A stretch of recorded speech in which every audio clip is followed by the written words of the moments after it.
Good afternoon. I will be speaking to you for approximately 10 minutes, give or take. And in those 10 minutes, 7 million tons of ice will be melting on the Greenland and Antarctica ice sheets, give or take. Ice loss in Greenland and Antarctica have reached record levels 7 times in the last 10 years. In both regions, ice melting is accelerating rapidly. The ice that melts, as I talk to you, will contribute massively to all this climate turmoil we experience around the world. And it will continue to do so after I end my speech. It will continue to do so while we will enjoy nice drinks, interesting conversations, as is usual in Alpbach. I am saying this to remind all of us here that no matter how eloquently we will be discussing, no matter how elaborate the plans we will be making, it all means nothing if we do not put those plans into action. You are the people. You are the people that have the minds, the intelligence to come up with solutions. You have also the hands to make those ideas a reality. You are the future, don't forget that. This goes for our ideas for the role of Europe in the world, and it goes for anything else, including the extremely urgent topic of climate change. You cannot separate these issues from each other. Climate emergency and Europe had a significant tête-à-tête in Slovenia just a couple of weeks ago, where the amount of rain that usually falls in a month came down in a single day.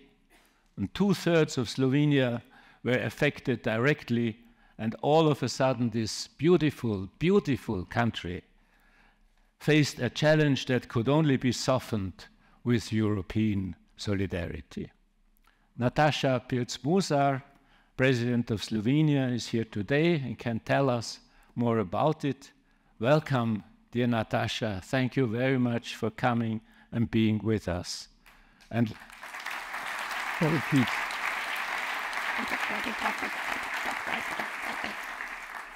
I want to add, we are with you too.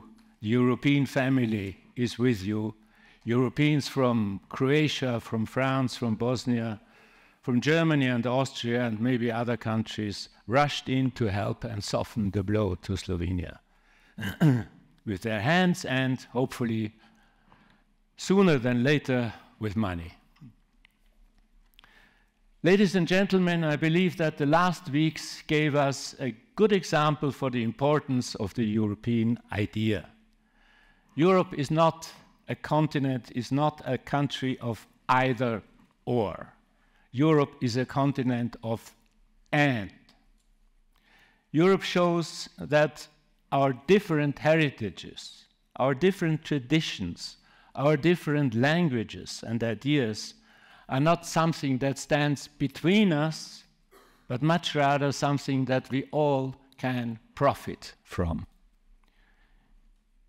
Europe, I'm convinced, is a unique continent. And the European unification is the best idea we ever had. Our societies are economically successful and empathic. We believe in science and in art. We use our minds and our hearts. Most of us believe that diversity can be an asset and not a problem. We embrace technology and protect privacy. We know that progress without respecting nature is no progress. We move fast, but we don't break things on our way. As Andreas Streichel already mentioned, the peoples of Europe chose to form this union as a consequence of the horrible experiences of the Second World War and centuries of wars against each other. And by the way, we did not cooperate in making our speeches. This unity was and is an act of rationality, not of emotion, as well as an act out of our common love for peace. We showed that even countries that were in conflict for many centuries could find a common ground. We demonstrated that it is possible to change the way we think to see the world. We have come a long way from an egotistical, egoistic, even imperialistic attitude towards the world and nature. But we proved that we can change by learning from our mistakes, by doing better, and by doing so, we gave an example to everyone. We all can change for the better. I strongly believe that in this sense, Europe can be a role model for the whole world. More than ever, in a time of raging nihilism and fatalism, the world needs an example that proves there is a peaceful way into the future. And it is not the way of extremes. It is not the way of reckless, exploitative capitalism. It is not the way of egotistical autocrats. It is not the way of blind nationalism looking backwards only. The way that leads us into the future is considerate, educated, confident, compassionate, inclusive and feminist, cultured, smart, modest, European. You can tell from my words that I love Europe and I believe in Europe. But if you love something and if you believe in something, you also have to protect it. We have to protect Europe from all the exit scenarios, for instance, from all the exit scenarios that come up, not only these days, but also these days. Brexit was not a good idea. It was a very bad idea. Dexit or exit, or whatever kinds of exit there might be, are not only bad ideas, but they are harmful and dangerous. We need to defend our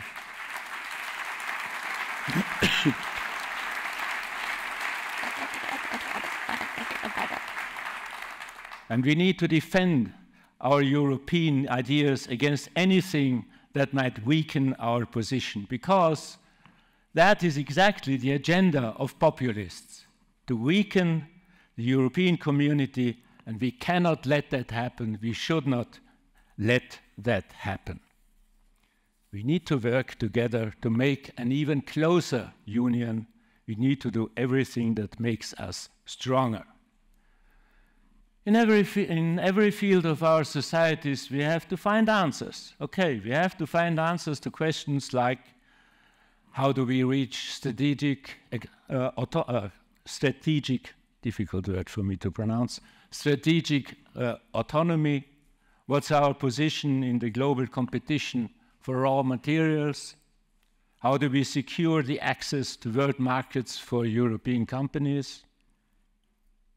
What's the European perspective on artificial intelligence? I made a speech on the Austrian Academy of Sciences where half of the speech, no, the whole speech was made by artificial intelligence. But afterwards I told the audience this was artificial intelligence. We had an interesting discussion on that. The only problem was the machine was told, make the speech in the manner of Alexander van der Bellen.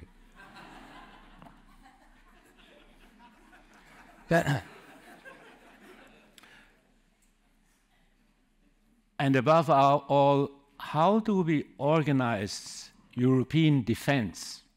How do we organize European defense if no single European country can effectively resist attacks attacks by a powerful foreign aggressor. We need to invest in common projects that strengthen our society. We need to invest in common projects that make us more resilient. That's why I think Sky Shield, for instance, is a good idea. That's why we need to invest in innovation. That's why we need to streamline our European processes of decision-making, to get stronger as a union, to be taken more seriously in the world, to be seen for what we are, a constructive and benevolent world power. You see, we have so many worst-case scenarios these days. Sometimes I try to forget them and to imagine what the best scenario, a best-case scenario for the next 10 years would look like. Then I see a Europe that leads the world by example, not by force, by example. I see a Europe that is the leading force in containing climate change. I see a Europe that attracts scientists from all over the world for many reasons. I see a peaceful Europe. I see a beautiful Europe that values nature. I see a Europe that is not afraid of new technologies. I see a Europe that embraces diversity and makes it a strength. I see a Europe that prospers and grows. I see a Europe that is not only strong, but is also aware of its strength. I see a Europe that is a benevolent force on this planet, and for this planet. We have the best requirements to find the solutions.